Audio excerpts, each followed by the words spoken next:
Bonjour à tous, je suis Barek et bienvenue sur la tribune de Coruscant pour cette nouvelle vidéo des références sur le jeu vidéo Outlaws.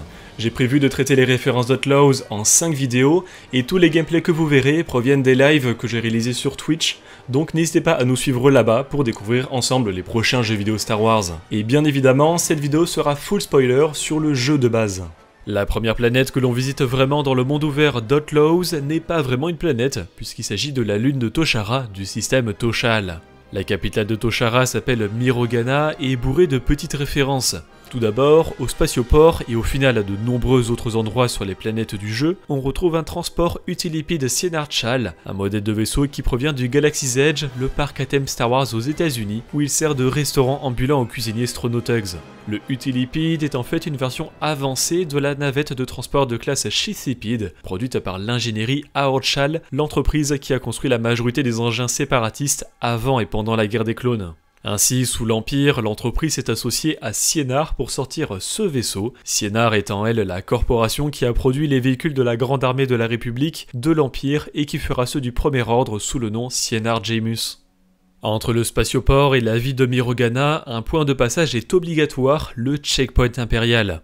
Les allées et venues des résidents sont contrôlées, chose simplifiée concernant Kay pour des raisons de gameplay évidentes puisqu'on ne voit le contrôle que la toute première fois, mais un élément est très intéressant si on tend l'oreille, c'est l'Holonet News qui est diffusé sur des haut-parleurs, une agence d'information que l'on retrouve sous la République, l'Empire et la Nouvelle République, mais qui sert ici beaucoup à la propagande impériale. C'est donc via l'Holonet News qu'on entend la mention du Bureau des Standards, le lieu où travaille Cyril Karn Coruscant dans la série Andor. La planète Ukyo est aussi mentionnée via un certain, je cite, procès de l'incident du pain d'Ukyo, une planète qui vient du roman légende L'Ultime Commandement, 3e tome de la trilogie La Croisade Noire de Jedi Fu, où Ukyo est réputé pour ses spécialités culinaires dans les mondes du noyau. Dans les rues de Mirogana, on retrouve plusieurs casques de Stormtroopers tagués, tout comme Sabine Wren le faisait régulièrement quelques années auparavant dans la série animée Rebels. Au marché de Mirogana, un marchand crie « Noix Koja, Noix Tonga et Noix Pelle ». La noix Koja est mentionnée pour la première fois dans le roman Ripos par la chasseuse de primes Jaz Imari, mais on la retrouve dans la recette du café Thuris par Stronotugs encore une fois. La noix Pelle est originale, tout comme la noix Tonga, même s'il n'est pas impossible que le jeu ait fait une erreur en voulant dire noix Tongo, elle mentionnée par le grand moff Loden Tolruk dans le roman Riposte Dette de vie, 2e tome de la trilogie. À un moment donné, que je n'ai malheureusement pas pu enregistrer, des Stormtroopers mentionnent une purge qui se serait réellement déroulée. Il s'agit en toute logique de la fameuse purge mandalorienne racontée par l'armurière Din Djarin dans le livre de Boba Fett, aussi appelé la nuit des 1000 larmes de sang. Les détails précis de cet événement important qui a mené à la vitrification de Mandalore restent encore imprécis, surtout concernant sa temporalité. Et donc ici Outlaws nous donne un nouvel indice. En effet, la purge mandalorienne s'est forcément déroulée après la rébellion des Mandaloriens en début de la saison 4 de Rebels, soit peu de temps avant Rogue One et Un Nouvel Espoir, et le jeu vidéo précise alors qu'elle a eu lieu aux alentours de l'Empire contre-attaque, soit environ 3 ans après la rébellion de Mandalore. Caché dans une rue se trouve un petit easter egg sympathique des développeurs qui ont fait une boîte de nuit de droïdes balayeurs. Bah pourquoi pas écouter, on a tous le droit de s'amuser sur notre temps de pause au travail.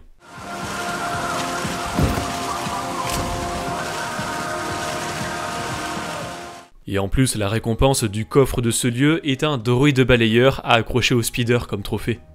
Sur Toshara, 2 syndicats du crime sont installés, le syndicat Pike et l'Aube Écarlate. Le syndicat Pike est une organisation criminelle créée pour la série The Clone Wars, mais elle est apparue dans d'autres formats depuis, comme en film dans Solo A Star Wars Story, ou en série dans le livre de Boba Fett. Et le principal souci de ces différentes apparitions était que les Pike avaient des apparences assez différentes. Mais Outlaws semble vouloir réconcilier tout le monde avec des sbires qui ont l'apparence de Kay Tolzid de Kessel dans Solo, d'autres des gardes Pike de la même mine de Kessel, et les derniers reprenant l'apparence des Pike vus dans le livre de Boba Fett sur Tatooine. Les Pike de Toshara sont ainsi dirigés par un certain Gorak, mais tout le monde ne souhaite pas travailler pour lui. En effet, un Pike du nom de Jinjo tente d'échapper au syndicat et engage Kayves pour l'aider à fuir. Après lui avoir récupéré ses affaires et acheté un billet pour Tatooine, le Pike a tout de même le culot de demander à Kay de lui acheter des grenouilles clatooiniennes au cas où il a un creux sur le trajet. One more thing. I've got a long journey. Can you pick up a paddy frog on Fompa bread from the food market? Oh, I'm starting to regret this. Les grenouilles clatouiniennes sont en fait la nourriture que mange Jabba le Hutt dans le Retour du Jedi. Une autre quête demande de voler une recette de cuisine au pike avec du spotchka millésime et du krill. Le spotchka est justement une boisson à base de krill, de petites crevettes bleues de la planète Sorgan vue dans la première saison de The Mandalorian, tout comme la boisson que l'on identifie facilement avec ce bleu luminescent. Dans le bar des Pikes à Mirogana, un client demande à un moment du quagna.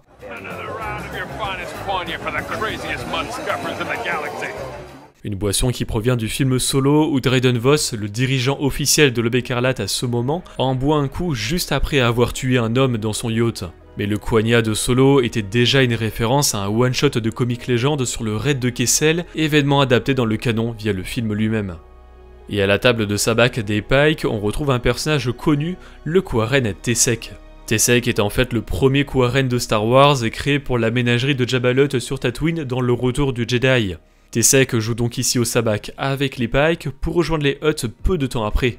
Mais un détail m'a pas mal surpris. Je ne sais pas si ça change selon les versions, mais le Tessek de la partie de sabak à laquelle j'ai joué était une femelle, reconnaissable à la voix et à la poitrine, alors que Tessek est normalement un mâle.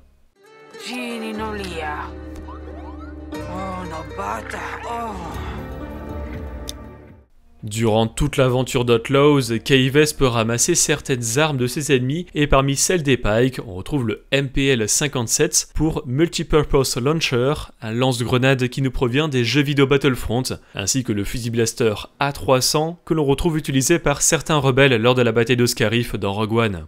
Et les chasseurs stellaires qu'utilisent les Pikes dans l'espace sont des canonnières de classe Rogue, un modèle de vaisseau vu uniquement dans un épisode de The Mandalorian, alors appartenant à Ranzar Malk. Ce modèle se rapproche dans son design du chasseur stellaire Porax 38 de classe Rogue, utilisé par les Magna Guard IG-100 de la Confédération des Systèmes Indépendants pendant la guerre des clones, et le chasseur de prime Cad Bane, mais c'est bien Outlaws qui lui a donné son nom, faisant alors un rapprochement encore plus évident entre les deux modèles de vaisseaux. Dans Outlaws, chaque syndicat a un package d'apparences qui lui sont dédiés. Pour les Pikes, elles sont sur le thème de l'Empire, car le syndicat entretient des liens particuliers avec le gouvernement et a donc accès à certains passe-droits.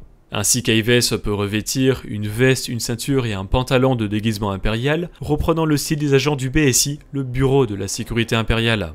L'apparence pour Nyx est un boîtier pectoral de pilote de chasseur taille, le blaster a droit à un revêtement impérial, le Trailblazer, le vaisseau de Kay, une finition impériale, et le Speeder, une peinture impériale. Cette dernière est d'ailleurs très particulière puisqu'elle modifie la lumière à l'avant du Speeder pour qu'elle ressemble à la vitre avant d'un chasseur taille. En accessoire pour le Trailblazer et le Speeder, on va retrouver des plaques impériales, mais le trophée est bien plus lié au syndicat puisqu'il s'agit d'un casque Pike. Le second syndicat du crime présent sur Toshara est l'Aube écarlate, une organisation très particulière. En effet, à l'origine, l'Aube était constituée de criminels et mercenaires avant de grimper durant la guerre des clones dans l'élite des syndicats du crime, aux côtés du syndicat du Crymora, du Soleil Noir, du syndicat Pike et du clan Hutt. Vers la fin de la guerre, l'Aube rejoignit même le collectif des ombres de Dark Maul, une vaste entreprise criminelle qui regroupe le Soleil Noir, la Death Watch, le clan Hutt, les Frères de la Nuit et le syndicat Pike. C'est un certain Dryden Voss qui est à la tête de l'Aube écarlate à ce moment et il le restera sous le règne de l'Empire. Enfin, c'est ce qui est fait croire car en réalité, Dark Maul, après sa défaite face à Darth Sidious puis Ahsoka Tano, a conservé l'Aube comme couverture qu'il continue de diriger dans l'ombre. Mais on reviendra sur la situation de l'Aube écarlate à l'époque d'Outlaws dans la vidéo sur Kijimi. Mais tout comme le syndicat Pike, les sbires de l'Aube écarlate d'Outlaws empruntent plusieurs inspirations.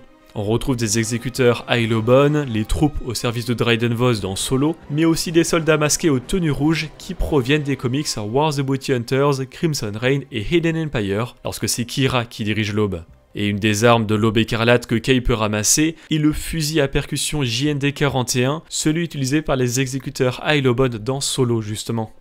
Le contact de l'Aube pour Kaives sur Toshara est en tout cas une Twi'lek du nom d'Elira Soy, qui est déjà apparue dans le roman Crimson Climb, qui lui raconte l'ascension de Kira au sein de l'Aube écarlate entre l'introduction du film Solo et son apparition comme seconde de Dryden Voss.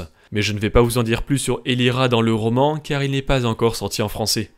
Dans une quête à Mirogana, l'Aube écarlate envoie Kaives poser un dispositif d'enregistrement dans la cantina de Makal qui appartient au Pike.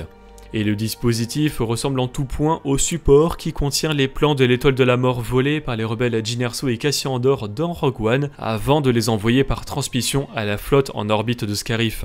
Dans l'espace, l'Aube possède des cargos de transport BFF-1, un modèle de vaisseau vu dans le jeu vidéo Squadrons, utilisé par l'Empire au dépôt de munitions du système Rémitique et par des civils à Phostar Haven, mais qui provient à l'origine de jeux vidéo légende X-Wing, utilisés par l'Empire, les rebelles et des civils. Mais l'Aube est aussi capable de se défendre grâce à des chasseurs Victor Wing, ces vaisseaux apparaissant dans le film Solo, et un exemplaire est même présent lors de la bataille d'Exegol de l'ascension de Skywalker. Le Victor Wing a été désigné à l'origine pour être le vaisseau du Kanji Club dans Le Réveil de la Force, mais le concept n'a pas été gardé puis réutilisé dans Solo.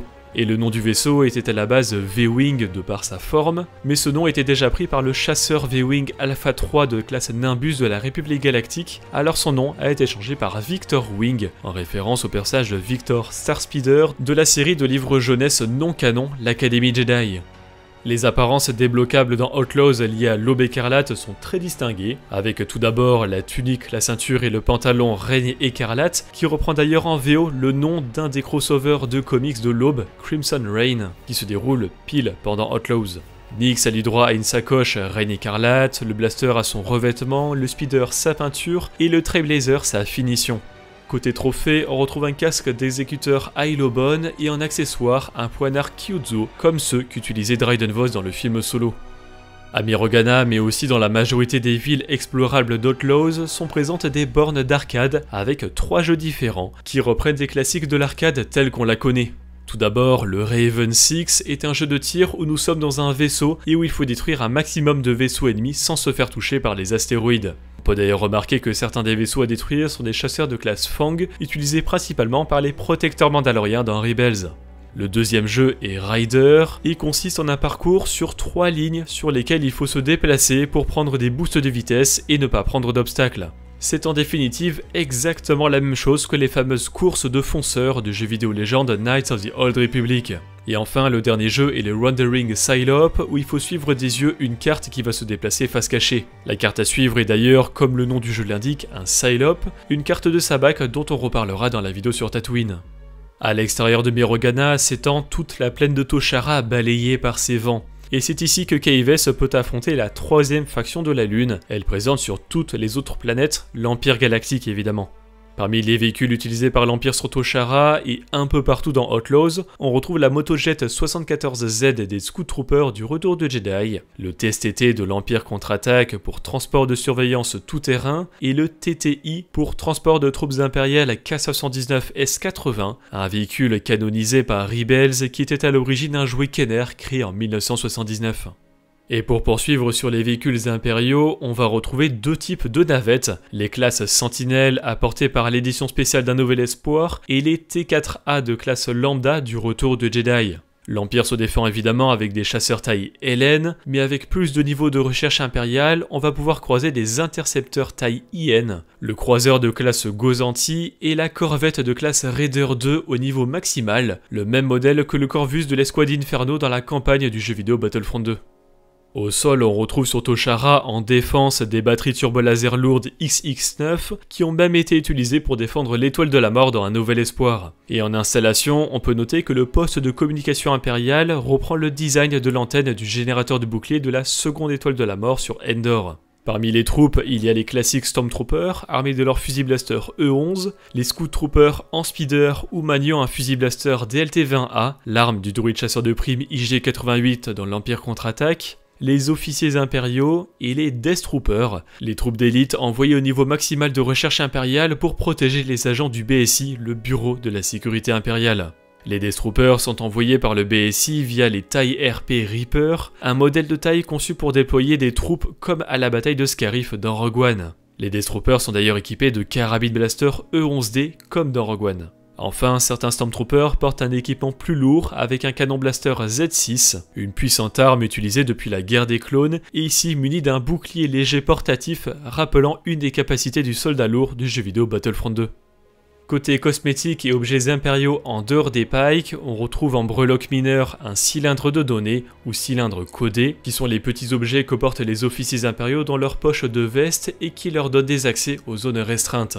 Enfin, en trophée lié à l'Empire, on a le casque de Death Trooper, le casque de Scout Trooper, le droïde MSE, surnommé droïde souris, et l'IT-0, le même modèle de droïde qui torture Leia Organa à bord de l'étoile de la mort dans Un Nouvel Espoir.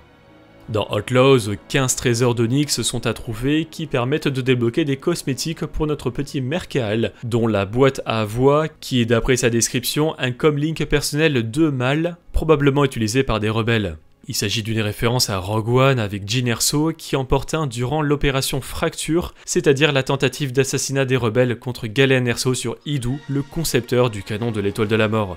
Et même dans Rogue One, c'était un clin d'œil à l'univers légende où il existe le comlink personnel 3 mâle, utilisé par l'Alliance Rebelle à la base Echo sur Hoth d'après le beau livre The Essential Guide to Weapons and Technology. La deuxième ville de Toshara après Mirogana s'appelle l'Espoir de Jonta et comme toute bonne ville, son centre est une cantina. Et au menu de cette cantina, on retrouve plusieurs plats cités, mais un seul existait déjà, le Kushnip, un plat que cuisine Strodontugs, encore lui décidément, au château de Maskanata dans le Réveil de la Force. Et histoire de rester dans la nourriture, un Quaren mentionne à un moment du Boga Noga. Hey, you need something? More Boga Noga. Thanks, Varric. Une bière issue du roman légende Chirurgien de l'espace, premier tome de la duologie Medstar. Un lieu très particulier de Toshara n'est accessible que via une quête de l'histoire principale qui nous mène au Châtelain, un immense vaisseau spatial écrasé. En explorant le Châtelain, Kaives en apprend un peu plus sur son histoire. En effet, ce vaisseau date de l'époque de la Haute République, soit environ 235 ans avant Outlaws, une époque où l'ordre Jedi était à son apogée. La chancelière suprême de la République galactique à ce moment est Lina So, qui est parvenue à réaliser plusieurs grandes œuvres afin de faire rayonner la puissance de la République. Et la première des grandes œuvres de la chancelière est le Flambeau Stellaire, une station spatiale équipée des dernières technologies et même d'un temple Jedi envoyé à la frontière pour allier les mondes de la bordure extérieure au centre de la République dans le noyau. Cependant, un groupe de maraudeurs de la bordure extérieure, les Nihil, n'était pas en accord avec cette initiative et a entrepris de s'attaquer à la République et aux Jedi, jusqu'à anéantir le flambeau qui s'écrasa sur la planète Eiram. À travers l'exploration du Châtelain, Kay découvre plusieurs notes, dont une d'un mécano qui dit venir de Pastoria, une planète des comics Podamron qui se retrouve au milieu du conflit entre la Résistance et le Premier Ordre et qui mentionne justement le flambeau stellaire. Mais dans une autre note, on apprend pourquoi le Châtelain s'est écrasé sur Toshara. Et bien tout simplement en s'étant fait attaquer par les fameux Nihil. Cette note se trouve d'ailleurs près des capsules de sauvetage où une inscription norbèche est présente sur l'une d'entre elles indiquant SS Astrid. Ce nom ne correspond à rien de particulier, mais probablement le nom d'origine du Châtelain ou Castellan en VO avant qu'il ne soit changé dans la production d'Outlaws. Enfin, dans la salle de contrôle du vaisseau se trouve un hologramme qui montre très probablement le Châtelain dans son ensemble. L'hologramme est très abîmé, mais j'ai bien l'impression qu'il s'agisse d'un croiseur stellaire MPO 1400 de classe Purrgil, un modèle de vaisseau de luxe produit à l'époque de la Haute République dont fait partie le Halcyon, le vaisseau qui était le cœur de l'hôtel Star Wars aux États-Unis avant qu'il ne ferme. C'est sur Toshara que Kay fait la rencontre d'un des personnages les plus importants d'Outlaws, ND5. ND5 est un vieux droïde commando BX utilisé pendant la guerre des clones par la Confédération des systèmes indépendants. Et ND5 est armé d'un pistolet blaster DL-18, un modèle qu'utilise Luke Skywalker pour menacer Jabba the Hutt sur Tatooine dans Le Retour du Jedi, mais aussi porté par le Jedi Kanan Jarrus dans la série animée Rebels. À travers tout Outlaws, pas mal d'objets peuvent être ramassés avec différentes fonctions.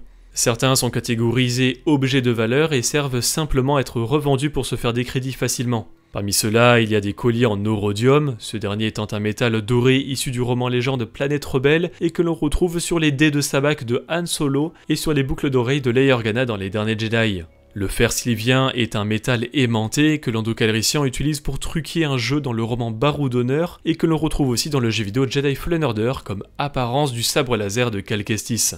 Les racines de Tchak sont de la marchandise prisée des contrebandiers comme Trega du film Solo. Dans l'univers légende, les racines de Tchak proviennent du roman légende La Revanche de Han Solo, deuxième tome de la trilogie Han Solo, et on en apprend un peu plus sur le pourquoi de l'intérêt que portent les contrebandiers à ce végétal. Les racines de Tchak sont en fait tout simplement très taxées. Il est aussi possible de trouver des unités droïdes d'interrogation IT-0 du baradium 357, un explosif que le comte Denetrius Vidian a tenté d'utiliser pour détruire une lune dans le roman Une Nouvelle Aube avant d'être arrêté par Kanan Jarrus et Hera Syndulla. et un bâton de peur FSI 200, une arme tranchante de la même taille qu'un stylet, qui provoque une puissante sensation de peur chez la personne qui en est poignardée, comme décrit dans l'extension Disciples of Harmony du jeu de rôle Force and Destiny. Dans une quête de la Mon Calamari Danka, Kay récupère un transpondeur de pistage, aussi appelé capteur de positionnement dans The Mandalorian, puisqu'on y voit Din Djarin traquer Grogu avec au début de la série. Danka envoie aussi Kay chercher une palourde Bev Cranty, un bivalve exotique originaire de Chandrel qui produit des perles tous les 150 ans, les rendant extrêmement rares et chères. Chandel est une planète océanique visible dans Rebels où les deux inquisiteurs, le 5e frère et la 7e sœur, capturent une jeune humaine sensible à la force dans un cargo qui se dirigeait vers Chandel. Côté matériaux utilisables dans Outlaws, on peut relever le quadanium, le métal qui recouvre tout simplement l'étoile de la mort. Enfin, en orbite d'Otoshara, on retrouve deux stations spatiales. La première est la station de ravitaillement vis-à-vis, une station spatiale qui reprend le design de certaines stations déjà vues par le passé comme Fondor dans le jeu vidéo Battlefront 2 et Vasasha dans Squadrons. Kayves y rencontre Boznok, un Galusien engagé par l'Empire comme comptable. Les Galusiens sont une espèce du film Solo avec le chanteur Luleo Primoc qui performe au First Light, le vaisseau de Dryden Voss de l'Aube écarlate. Pour s'infiltrer dans la base impériale, Kay et le Rhodien Waka partent voler une cargaison de Sansana, une épice créée pour le Star Wars annual numéro 2 de 1977, mais que l'on retrouve principalement dans The Clone Wars, où l'homme Pike, le dirigeant du syndicat Pike à l'époque de la guerre des clones, en consomme énormément. Dans le poste de commandement du hangar de la station, Kay découvre un manifeste de cargaison avec de nombreuses mentions. On y retrouve du Bacta, cette substance bleue qui permet de se soigner, du gaz Tibana, un gaz notamment récupéré sur Bespin où Lando Calrissian administrait une cité dans l'Empire contre-attaque, du Dirilium, un gaz toxique qui provient de la nouvelle The Crimson Corsair and the Lost Treasure of Count Dooku, du Chrodium, un métal utilisé par Cal Kestis pour son sabre laser dans le jeu vidéo Jedi Fallen Order, mais qui vient de Corellia dans le roman Légende Tempête, troisième roman de la série L'Héritage de la Force, du Freak, un métal extrêmement résistant qui compose certains électrobâtons, leur donnant la capacité de rivaliser face au sabre laser, et du Ridonium, ce gaz explosif que l'on retrouve un peu partout dans Outlaws. Et l'autre station spatiale, présente en orbite de la Lune, est elle civile, la station Renpali. À l'intérieur, on retrouve une cantina, évidemment, avec un groupe de musique dont le chanteur est un Danzicain, la même espèce que l'Arc et Jonk du film Solo. Pour l'anecdote, le designer des créatures, Jake Lunt Davis, a révélé lors d'une interview à StarWars.com que pour le design de l'Arc et Jonk, comme pour celui de Glaucus, il a été influencé par l'ambiance des monstres de l'espace imaginés dans les années 50, en s'inspirant de ce qui aurait influencé les concepteurs si Solo était sorti en 1965, 12 ans avant la sortie d'Un Nouvel Espoir. Enfin, Kay peut lire dans la station une note laissée par le Pike fuyard Jinjo qui dit vouloir récupérer son pistolet Braillard, une arme que l'on connaît dans le Légende pour être celle de Kyle Katarn dès le jeu vidéo Dark Forces, mais que l'on a retrouvé dans le canon avec le pistolet Braillard K16 via le DLC Étoile de la Mort de Battlefront et le pistolet Braillard MW20 de Cassian Andor dans la série Andor. Merci d'avoir regardé cette vidéo, j'espère qu'elle vous a plu. Si c'est le cas, n'hésitez pas à laisser un like, à la partager et à vous abonner en activant les notifications si vous ne voulez pas rater les prochaines vidéos de la tribune de Coruscant. Pour être au courant de l'actualité Star Wars au quotidien, suivez-nous sur Facebook, Instagram et X. Et tous les dimanches, nous débriefons de l'actualité sur Twitch lors de notre émission Là-bas dans les étoiles. A bientôt, et que la force soit avec vous.